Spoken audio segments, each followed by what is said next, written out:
Hello, everyone. Welcome to TED. My name is Leslie Green, and I'm the Director of Education with Hanger Clinic. And today I have the pleasure of being with Dr. Balar. Hi, how are you? I'm good. It's a pleasure to be at TED meeting. It's been an ongoing journey, but it's nice to meet you and see you, especially coming from Hanger. Thank you. Yesterday, you and I started a conversation, and we started to talk about education and limb salvage, limb loss, wound care.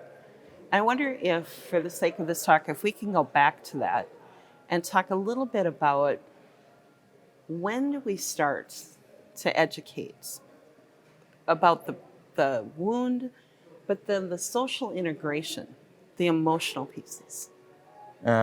It's very important because as you have experienced yourself all this stuff, and this is such a major decision in patient's life that when you get even a small sore in the foot, especially if you're diabetic, and now as you know, there's such a big increase in the patients with diabetes. And little things make a lot of difference, and people, if they're not aware, they will be using wrong shoes and start with small infections, end up losing their leg. So education probably is the most important thing to, and there's no good way of telling when to start or how to start it. What we were talking about as well was looking at the social emotional pieces when you have a wound, and that 30% of all chronic wounds self-report mental health issues. One of the things that I'm hopeful for is that at that very early stage of limb issue, that we're drawing in social and emotional supports from credible sources to make sure that they're understanding that isolation is the antithesis of healing. Talk a little bit about how you handle that with your patients. So coming from, as you know, I practice out of Bronx, and we have such a variety of demographic disconnects. If you think of it, we get patients who are not well-to-do, and they have difficult access to healthcare. And for them, a little thing on the leg and the early problems with the leg, they are afraid to see the doctors. By the time they reach to the doctors, it is sometimes too late. Sometimes they're lucky, and if they do see primary care or in the clinics or wound care, I mean, we try to educate everybody that it's important that legs should be looked just like you look at your face every day. Absolutely. You definitely need to take care of your feet, especially if you're diabetic. That's one important thing that we always emphasize. And the other thing is the socioeconomic pattern and the healthcare access is still an issue that needs to be addressed, and it's difficult for these people or a group of... To get to it. So one of the things that's available for people who have gone through limb difference and limb loss are education programs, are education groups. Even on the non-education side, are social support groups, which are radically different. Talk about wound care. How would we revolutionize wound care if we were to integrate education programs with peers and professionals coming in to talk about wound care and diabetic education, wound care and taking a look at tips and tricks and social aspects of how do you have that and integrate into society? How would that change the wound care patient experience from shame to living fully? What are your thoughts on that? Those are very important. So we can develop the wound care starting from the first little incident of probably toe amputations to getting to the point where you are going through a major limb loss. And there is where the companies like prosthetic companies and other people that integrate and teach them pre and post, where right even making the decision where you have to go and tell a person that now you're going to go through a big surgery and we want to get you or guide you through the process of rehab. And there, before even we make the choice of taking them to the operating room, that's where the real role of all the people that are going to be involved to bring him back to full life is important. And I think more and more education is needed there. And we do have some programs, especially the ones that we use, and it's Hanger for us in Bronx. But there are programs where before the patient goes, somebody definitely comes to them once it's referred, and they go and talk to them that it's not the end of life. It's not. You are It's going not. to have a different lifestyle, but life goes on and you would be able to get around. Absolutely. So, and you bring up a really great point that it's not the end.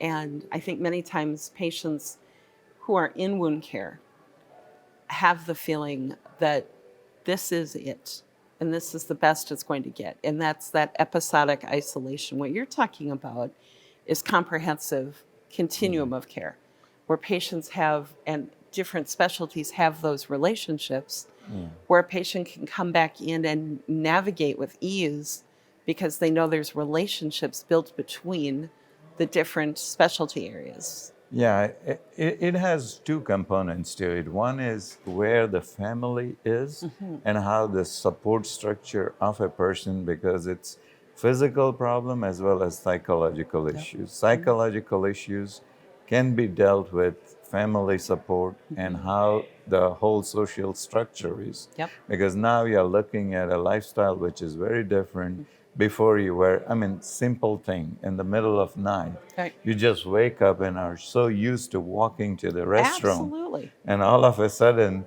that has to change. There's you another just step. cannot get out of the bed and fall. Yeah. So those little things makes these people go through a whole process of Yeah. depression, accepting, and then rehab. Absolutely. And other than the family life, there is a psychological and social support that needs to be done from the physical disability that changed their life. So I'm going to ask you a question as a surgeon because this is difficult. And you have such a beautiful way about you. And as we were talking, from your perspective, living the life of the surgeon, and as I talk with patients, I don't think that we quite understand what it's like to be in your shoes when it comes to delivering difficult news. I probably would be talking almost up for most of my colleagues, 90% of us. Doing an amputation has never become an easy process. Talking to the patient, trying to explain to them, it's equally difficult, but we have to tell them that there's no other alternative. And that's where the whole process of limb salvage, we come and the goal is to salvage the limb, but if you have to, and after 35 years, I still find it very difficult to communicate and give hope to the patient that even though we're taking a drastic measure, it is with the fact that there's no other way to save the limb at this point, but life doesn't end. We will try to get you back to walking. So, as a person who's been through bilateral limb loss and cancer simultaneously, I shared with you how different the two experiences were. Do you see a time coming when we will have formal preoperative education, not only peer education, which is very different? I'm a former social worker, therapist, and educator. There's a place for peer mentors, but then there's a place for professional education. Much the way we have for cancer, do you see a time coming that we will actually integrate programs of preoperative care, notwithstanding the incident-related trauma, but looking at what I like to call transitional trauma from wound care to partial to full? Yeah.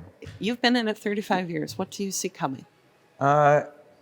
It has been underrepresented. Cancer has gotten so much of attention because most of the people are celebrities that get the Thank you. cancer, and they get the issue on the forefront. Amputation has always been frowned upon or looked at as a disease that probably was related to the patient's doing or something, and it never gets to the limelight unless it's a traumatic amputation. Right. Disease related, I mean, cancer is a disease, same is with the peripheral arterial disease. Right. But it Right. does not get to be highlighted. And as we were talking, the mortality once you are diagnosed with peripheral arterial disease is much higher than the cancer. Right. So it is a process that needs to be built in, and a lot needs to be done. I hope there is more celebrities that can devote time to this You know, cause. it's interesting that you say celebrators, because as somebody who's navigated both, that's exactly the position that I see it at. Where you and I are old enough to remember when we whispered and we talked about the big C. Yes. And we know that cancer is equally old as amputation is. And knowing the groups of people that it took to change the perception.